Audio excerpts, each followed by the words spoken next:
this video, I'm going to show you how to use the Faber-Castell gelatos.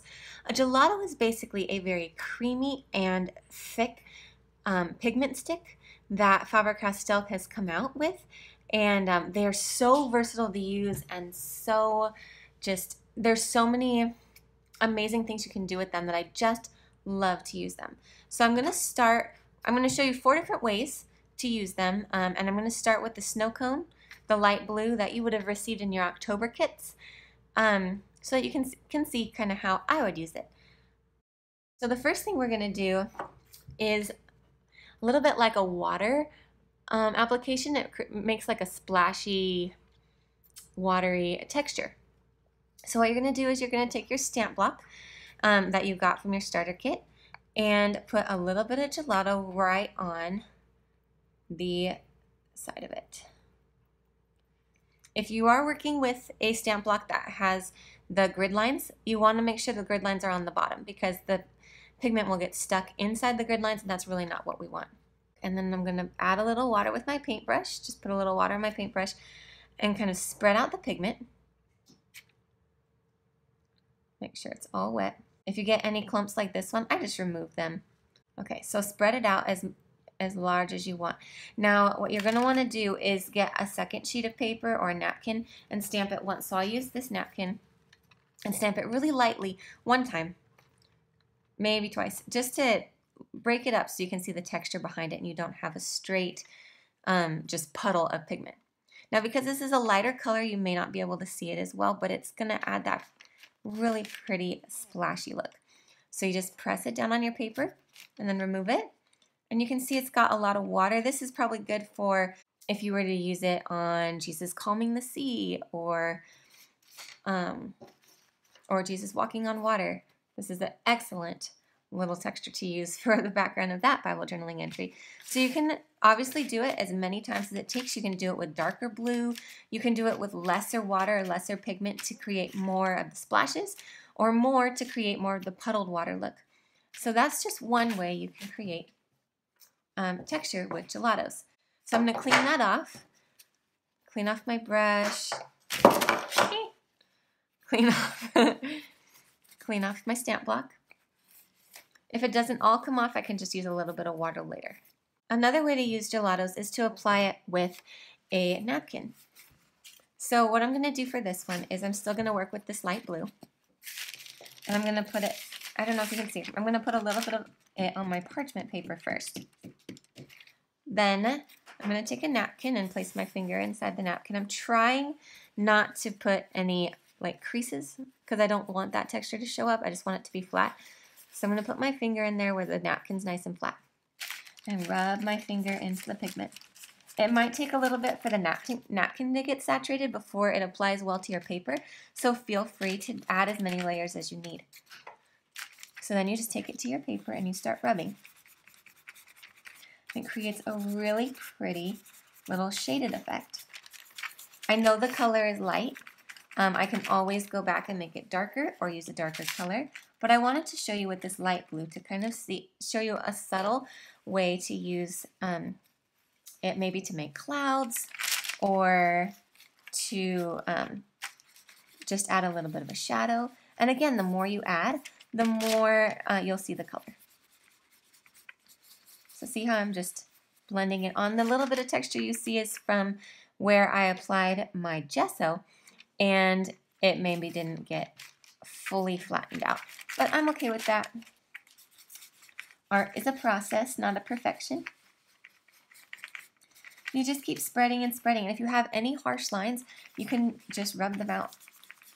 It's a really pretty way to do blending with one color to make just a nice little texture. I'm going to switch colors now and show you 2 other ways. The third way to use gelatos is more of a traditional watercolor way.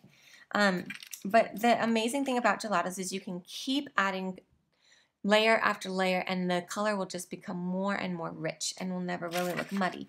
So I'm going to show you a way to make an ombre look with a paintbrush. So first apply your gelato to the parchment paper, and this one I'm using is red cherry. Then just take your paintbrush, and you're gonna wanna add a lot of water to this first layer. Especially with something so pigmented, you want a lot of water. And what I'm gonna do is create a very light layer. You could do this along the side of your Bible, down the long side or the bottom side, or at a diagonal. You could even do a shape if you wanted. So here's my first layer. It's really watered down, really, really light. Then I'm gonna let that dry.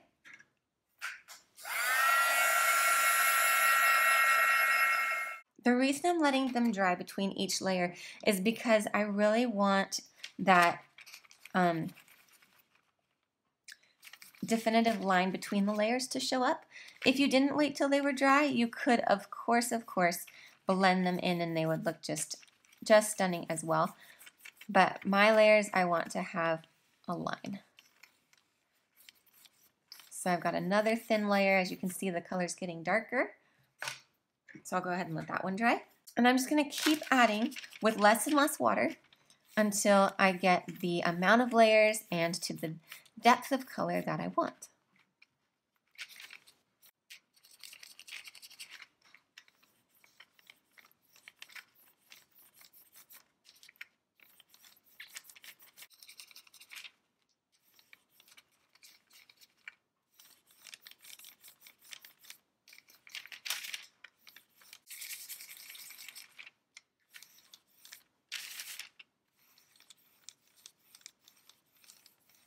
So you can see here my last layer was almost the dry paint, and it's definitely the richest, and I'm really happy with how that ombre came out. If you wanted it more blended, obviously you would use it while you would try to continue to add more and more layers as it was wet. But dealing with the layers over wet and wet and wet can really crinkle your pages, so just be careful with that. The fourth and final way I want to show you how to create texture with a single gelato today is to just apply the gelato straight to the page. So I'll go back to the light blue, and I'm just going to apply it directly to my page. It really doesn't matter what it looks like, because what you're going to do after that is wet your fingertips just a little bit. And if you don't feel comfortable with this, you can also take your wet paintbrush and just wet the gelato, whatever works for you. And then you're going to come through with your fingertips and start blending. This is cool because you can apply the pressure that you need to break up pieces of the gelato, or to create textures for whatever shapes or directions that you're wanting. You can also see a little bit of the texture that my fingers apply. So you can use your fingernails to create something different. Or, again, like I said, just the pressure.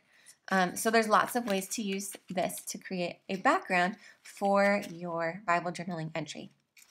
I hope that you've learned a lot in this tutorial, and that you continue watching. If you like this video, please give it a thumbs up and like my channel, and I'll see you next time.